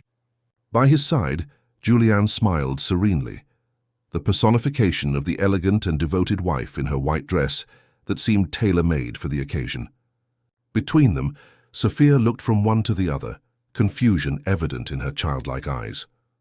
"Remember our agreement," Julianne murmured, as the elevator reached the designated floor. "A happy family for a few hours, and then we go our separate ways. Forever." Roderick did not reply. His mind worked frantically, calculating alternatives, searching for an exit he still couldn't glimpse. Julianne's presence so close to Sophia kept him in a constant state of alert. "Dad," Sophia whispered, tugging lightly on his jacket sleeve. "Why is Aunt Julianne here? You said she wasn't coming back." Before he could answer, the elevator doors opened, revealing a spacious lounge decorated with a mix of modern art and traditional Arab elements. A middle-aged man in an immaculate white thobe came to greet them. "Mr. Alistair, welcome," greeted Abdullah al-Maktoum, extending his hands in a cordial gesture. "And this must be your lovely family. We are honored by your presence." Roderick forced a smile, shaking the Arab businessman's hand. "The pleasure is ours, Sheikh Abdullah. This is my daughter, Sophia, and this is—" He hesitated for an almost imperceptible instant. "Julianne." Julianne took control of the situation with the ease of someone born to play roles. "We are delighted with Abu Dhabi's hospitality, Sheikh Abdullah. It is a truly impressive city." The Arab smiled, clearly satisfied, as he led them to a meeting room where other executives were already waiting. Roderick noticed that glances constantly shifted towards Sophia and Julianne, evaluating the Alistair family as if it were an integral part of the business under discussion. Over the next 2 hours, Roderick went through the meeting like an automaton, presenting numbers, discussing projections, while a part of his mind remained vigilant, observing Julianne's every move. She played the role of interested wife perfectly, asking pertinent questions at appropriate moments, smiling at the right intervals, occasionally touching Roderick's hand on the table in calculated displays of marital affection. Sophia, for her part, remained quiet, drawing in a notepad one of the assistants had provided her. From time to time, she would look up to study the interaction between the adults, especially between her father and Julianne, as if trying to decipher an enigma too complex for her age. During an intermission, when the Arabs withdrew for their prayers, Roderick found a moment to be alone with Sophia in a corner of the room. "Is everything okay, Princess?" he asked, kneeling to meet her eyes. Sophia bit her lip, a habit she had inherited from her mother, and one that always surfaced when she was worried. "Why are we pretending, Dad?" The question, so direct and insightful, caught Roderick by surprise. "What do you mean?" "You and Aunt Julianne. You're smiling, but it's not real. It's like when I have to pretend to like the food at Aunt Maria's house, so I don't hurt her feelings." Roderick couldn't help but offer a melancholic smile at his daughter's astuteness. How had he underestimated her perception for so long? "Sometimes, Sophia, adults need to act out certain situations to solve complicated problems," he tried to explain. "It's like a simulation game, but for an important reason." The girl's green eyes studied her father's face intently.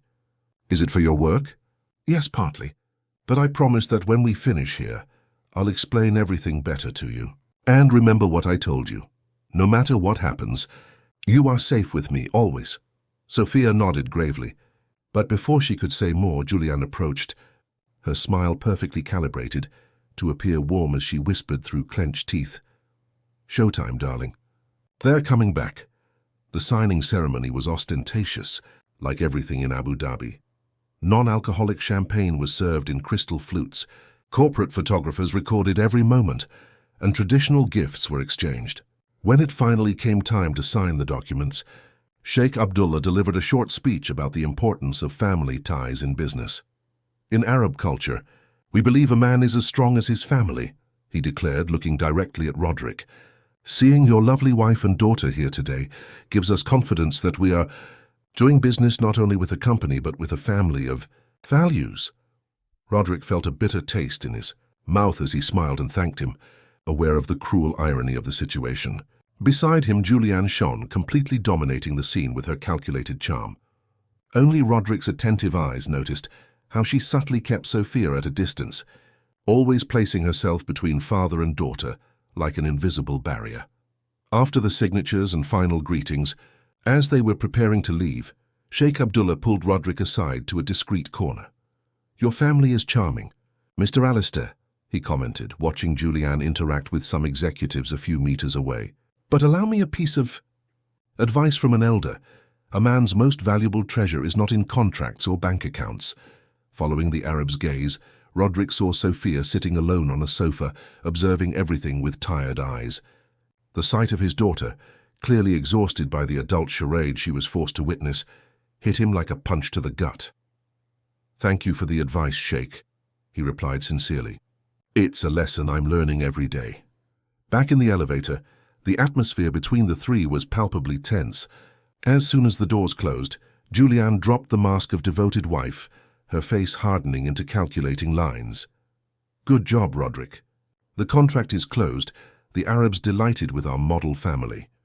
Now about the payment— Not here, he cut her off dryly, indicating Sophia with a meaningful glance. At the hotel. The return to the Burj Al Arab took place in an oppressive silence. Sophia, exhausted both physically and emotionally, fell asleep in the car leaning against her father's shoulder.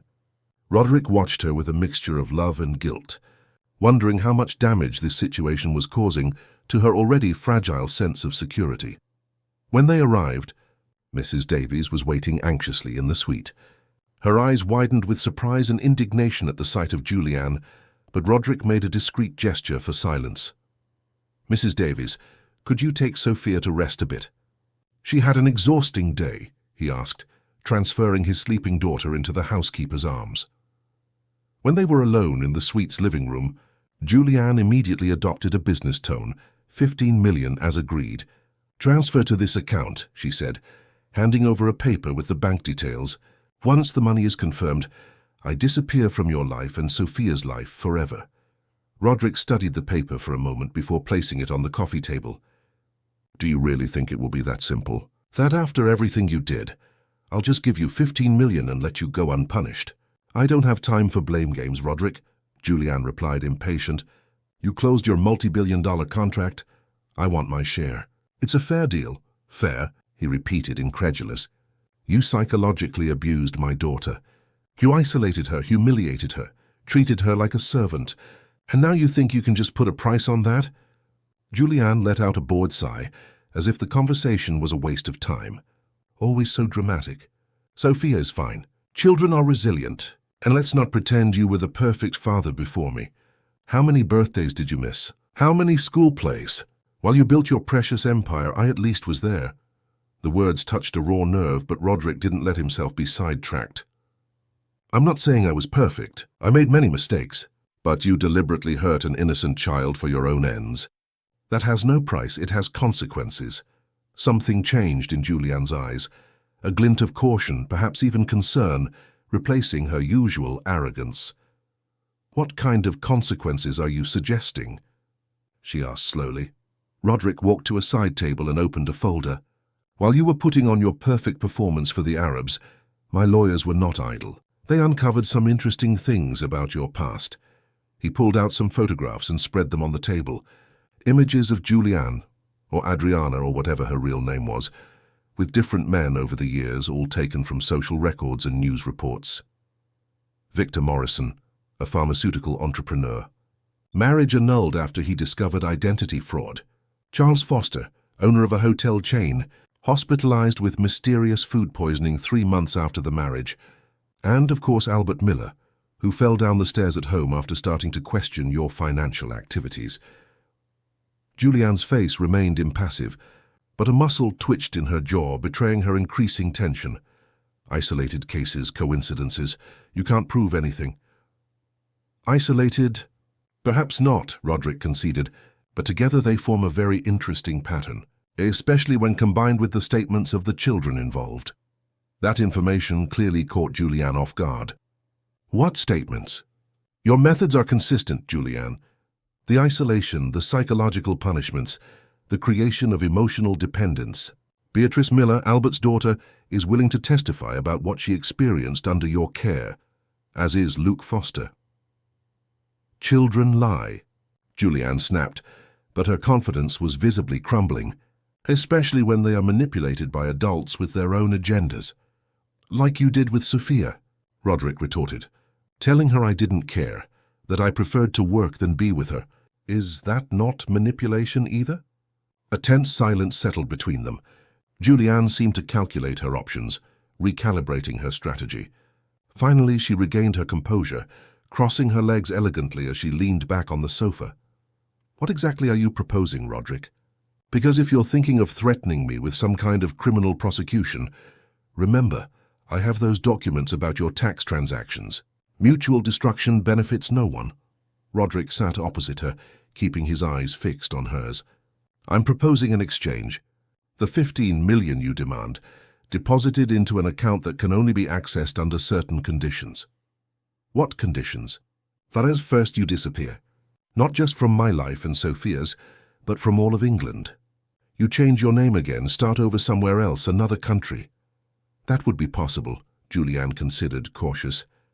"And then, second, you hand over all the documents you have about me and the company, originals and copies. Nothing remains in your possession. Reasonable as long as I receive the money first. Third," Roderick continued, his voice hardening, "you never again approach any family with children. You never again repeat that pattern of abuse and manipulation." Julianne laughed, a cold, humorless sound. "And how exactly do you intend to monitor that? Are you going to put an electronic collar on me?" "No," Roderick replied calmly, "but the account will be monitored. At the first sign that you are targeting another family, another wealthy man with vulnerable children, the money is redirected to child protection organizations, and your new beginning is publicly exposed with all the details of your history." Julianne's eyes narrowed dangerously. "You're lying. There's no way to legally implement something like that. I have resources, Julianne, and motivation. You threatened the most precious thing I have in the world. Do you really think I wouldn't move heaven and earth to ensure you never do that to another child?" The conviction in Roderick's voice seemed to finally penetrate Julianne's armor of arrogance. For a fleeting moment, she seemed genuinely disturbed, as if only now fully comprehending who she was fighting against. "You have until tomorrow to decide," Roderick concluded, standing up. "The 15 million with my conditions, or we face the legal consequences together. Your choice." As Julianne absorbed the words, the suite door slowly opened. Sophia stood there, still in her meeting dress, her wide eyes fixed on the woman who had turned her life into a nightmare for months. "I don't want you to hurt other children," the girl said, her voice small but firm, surprising both adults who hadn't noticed her presence. "What you did to me wasn't right. It's not right to do it to anyone." The simplicity and purity of the declaration hung in the air like a final judgment, more powerful than any legal or financial threat. Julianne faced the girl, and for the first time since Roderick had known her, she seemed truly speechless. Sophia walked to her father and took his hand, seeking the security of his touch. Together they formed a fortress that Julianne finally perceived she could not penetrate. The morning in Abu Dhabi dawned with an explosion of golden colors, reflecting off the thousands of mirrored windows of the skyscrapers. Roderick observed the sunrise spectacle from the wide window of the suite, a cup of coffee cooling in his hands. He hadn't slept more than a few hours, his mind filled with scenarios, alternatives, and concerns unfolding like a complex chess game. The confrontation with Julianne the night before had left invisible marks. Sophia's unexpected presence during that crucial moment still resonated in his memory. The little girl's bravery facing her tormentor with a moral simplicity that only children can possess. "What you did to me wasn't right. It's not right to do it to anyone." Her words had penetrated the armor of cynicism of all present. A soft rustle behind him indicated he was no longer alone. He turned to find Sophia standing in the bedroom doorway, still in her pajamas, rubbing her sleepy eyes. "Good morning, Princess," Roderick greeted, opening his arms. "Did you sleep well?" Sophia ran into her father's embrace, snuggling as she used to when she was younger. "I dreamed about Mom," she said, her voice still husky with sleep. "Really?" Roderick rarely heard Sophia talk about Clara. It was a topic they both avoided, each in their own way dealing with the absence that would never be filled. "And what happened in the dream?" "She was in a very beautiful garden, with lots of colorful flowers. She said she was proud of me for being brave." Sophia looked up at her father. "Do you think she really would be proud, Dad?" Roderick felt a lump in his throat. "I'm absolutely sure, Sophia. Your mother always admired true and brave people. And you are both of those things." A shy smile lit up the girl's face. "Did Aunt Julianne leave?" "Yes," Roderick confirmed. "She checked out of the hotel last night after you returned to the room." In reality, Julianne's departure had been less calm than this answer suggested. After the emotional confrontation and Sophia's unexpected intervention, she had maintained a glacial calm as she gathered her handbag and prepared to leave. At the door, however, she had turned with one last comment. You won this round, Roderick, but think carefully if it's worth making me your enemy. Roderick had simply replied, think carefully if it's worth having my daughter as a witness against you. That final exchange was not something Sophia needed to know. For her, it was enough to understand that the nightmare was over. Is she never coming back? Sophia asked, insecurity still evident in her voice. Never again, Roderick guaranteed, hugging her tighter. I promise you. Mrs. Davies appeared at the door, already fully dressed and ready for the day, carrying a tray with Sophia's breakfast. Good morning, my dears. I brought pancakes with chocolate syrup, exactly how the young lady likes them. Sophia's face lit up, and she ran to the table where the housekeeper placed the food. Roderick watched the scene with a mixture of relief and gratitude. Mrs. Davies's presence had been fundamental in maintaining some stability in his daughter's life throughout that whirlwind. Mr. Alistair, the housekeeper called softly, approaching as Sophia was distracted with breakfast. That woman really won't bother us anymore? We're working on that, Mrs. Davies, he replied honestly. I made a proposal that she's considering, but regardless of her decision, I've already taken steps to ensure our safety. The housekeeper nodded, concern still evident in her experienced eyes. I've never seen a person so empty inside. It's as if there's nothing but ambition and malice in her. The simple words perfectly captured Julianne's essence. In all the months they had lived together, Roderick had never witnessed a genuine moment of empathy or compassion from her, only calculated imitations of those feelings when it suited her. Roderick's cell phone vibrated with a message. It was Dr. Redding. Documents prepared as instructed. Account established with the discussed conditionalities. Awaiting your final confirmation. Good news? Mrs. Davies asked, noticing the relieved expression on his face. Perhaps, Roderick replied. We'll know soon. After breakfast, as Sophia prepared for the day of sightseeing they had planned, a visit to the top of the Burj Khalifa, followed by a stroll through the traditional spice souk, Roderick received another message. This time it was from an unknown number, but he knew exactly who it was. I accept your conditions. Send the documents for signing to the lobby at 11 a.m. Come alone. Roderick looked at his watch. 9:30. He had little time to organize everything. He immediately called Raphael in London, despite the unfavorable time difference. I need you to coordinate with Dr. Redding to finalize everything in the next 90 minutes, he instructed. And reinforce remote security for the company system. I still don't trust that she'll hand over all copies of the documents.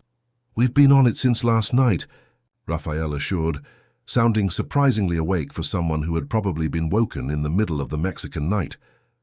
The technicians have already implemented new security protocols and changed all critical passwords. Even if she has something stored, she won't be able to use it to access our systems. Excellent, Roderick replied. And what about the legal documents for the transfer?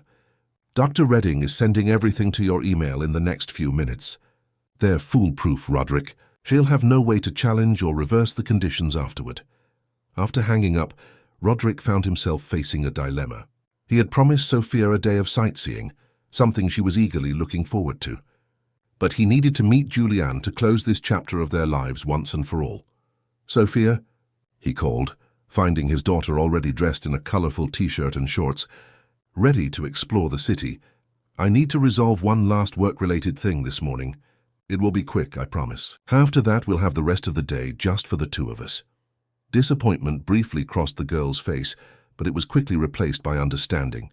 Okay, Dad, I can watch cartoons while I wait. Roderick knelt to her level. Actually, I was wondering if you'd like to go with Mrs. Davies to do some shopping at the hotel's mall. I heard there are amazing toy stores there. Sophia's eyes widened at the suggestion. Can I really? Of course you can. And when I'm done, we'll meet for lunch and then go to the Burj Khalifa, as we agreed. Sophia hugged him, already excited about the new plan. Roderick called 2 of the hired security guards and gave them specific instructions to accompany Mrs. Davies and Sophia during their outing, never losing sight of them.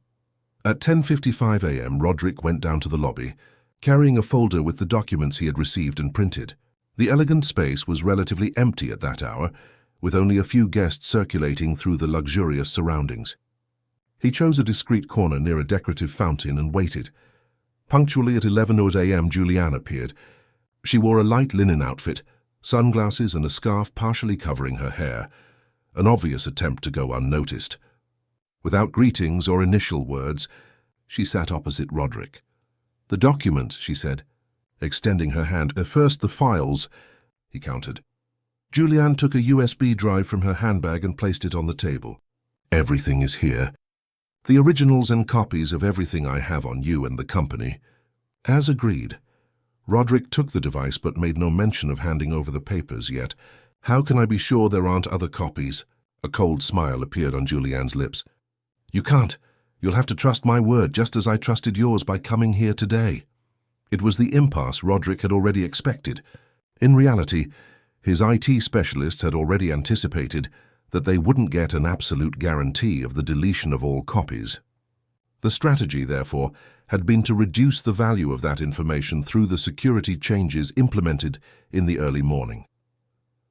"Fair enough," he finally replied, handing over the folder.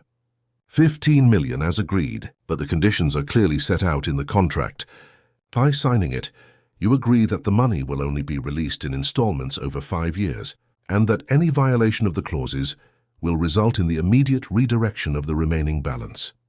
Julianne leafed through the documents carefully, her sharp eyes analyzing each line like the experienced predator she was. 5 years is a long time to be under your control. Roderick, it's the price for Sophia's freedom and for the other children you might hurt. The mention of other children caused something to shift briefly in Julianne's eyes. For a fleeting second, Roderick thought he had glimpsed something akin to shame, but the moment passed so quickly it might have been just a trick of the light. "The installments are generous," she observed, continuing to read. "Enough for a comfortable life as long as I remain well-behaved." Exactly. Julianne finally reached the last page. Without further hesitation, she took the pen Roderick offered and signed with an elegant flourish. She closed the folder and returned it. "It's done then," she declared. "Our paths diverge here. Are you with your precious daughter and your corporate empire? Me with my new life somewhere distant." Roderick put the folder in his briefcase. "One last question, if I may. Why? Why specifically choose men with young children? If the goal was just money, there are simpler, less complicated targets." The question seemed to catch Julianne off guard. For a moment, her mask of coldness wavered, revealing something more complex beneath. "Perhaps because they are more vulnerable," she finally replied. "Powerful men like you, accustomed to controlling everything around them, have an obvious weak point in their children. It's efficient. But the cruel treatment of children, that goes beyond efficiency." Julianne averted her gaze for the first time, fixing it on the decorative fountain nearby. "Not all childhoods are like your daughter's, Roderick. Some children learn early that the world is a cold place, that they need to fight for every crumb of attention, for every moment of security." The implicit revelation hung between them like a ghost, the suggestion that behind the calculating woman was a child who had also been mistreated. It was not a justification, but it offered a glimpse into the abyss that had molded Julianne into what she had become. "Goodbye." "Roderick," she said, standing abruptly, as if she had revealed more than she intended. "I sincerely hope we never meet again." "On that, at least, we agree," he replied, watching her walk towards the hotel exit, her posture perfectly erect, as always. As he watched her disappear through the revolving doors, Roderick felt an enormous weight lift from his shoulders. There were no absolute guarantees that she would uphold her end of the agreement, but he had done his best to protect Sophia and potentially other children who might cross Julianne's path. His cell phone vibrated with a message from Mrs. Davies. "We're at the mall restaurant. Sophia found a doll shop and doesn't want to leave." He smiled, imagining his daughter delighted with the new finds. He replied that he was on his way and put his phone away. As he walked towards the elevator, he realized that for the first time in a long time there was no tension in his shoulders, no constant anxiety pressing on his chest. The feeling was almost strange, like rediscovering a part of himself he had forgotten. Lunch with Sophia was filled with laughter and animated plans for the rest of the trip. The girl holding a new doll excitedly recounted every detail of the mall expedition with Mrs. Davies, her eyes shining with a joy Roderick had feared he would never see again. And after the Burj Khalifa "Can we go to the giant aquarium?" Sophia asked between bites of her pasta. "Of course we can," Roderick nodded. "In fact, I was thinking of extending our trip for a few more days. What do you think? We could explore the desert, go on a safari, see the camels." "Really?" Sophia's eyes widened with excitement. "But what about your work?" The innocent question carried the weight of years of conditioning. The idea that Roderick's work always came first, that it was the absolute priority defining all other choices. "Work can wait," he replied, surprised at how easily the words came out. "Some things are more important." The smile Sophia offered him was worth more than all the multi-billion-dollar contracts in the world. 6 months later, the mansion in Hampstead Heath had undergone significant transformations. Roderick's study, once an untouchable sanctuary, now housed a small, colourful table where Sophia did her homework while her father worked. Business trips had been drastically reduced, and when they were inevitable, they lasted as short a time as possible. Roderick had also implemented changes within the company. A new system of delegating responsibilities allowed him to be home every night for dinner with his daughter and to participate in her school routine. Raphael, initially skeptical, eventually acknowledged that the new dynamic had brought unexpected benefits. A less stressed president made more balanced decisions. As for Julianne, news was sparse but consistent with the agreement. Dr. Redding periodically confirmed that she had settled in Portugal, living discreetly on the resources of the first installment released. There were no signs of her approaching new families or attempting to resume old patterns. The monitoring system, while unable to control every aspect of her life, offered enough security for Roderick to move forward without constantly looking over his shoulder. One sunny Saturday afternoon, as Sophia played with school friends in the mansion's garden under Mrs. Davies' watchful eye, Roderick found among old papers the shoebox he had discovered in Sophia's makeshift room during those gloomy days. Inside it, among the small childhood treasures, there was a new drawing he didn't remember seeing before. It was a simple portrait, made with coloured markers. Roderick, Sophia and Mrs. Davies holding hands, all smiling. Above them, a bright sun with golden rays spread across the paper. In the bottom corner, written in Sophia's careful, slightly shaky handwriting, it read, "My real family." Roderick felt his eyes well up as he carefully put the drawing back in the box. He walked to the window and watched his daughter running and laughing with other children, her brown hair waving in the wind, her movements free of any shadow of fear or insecurity.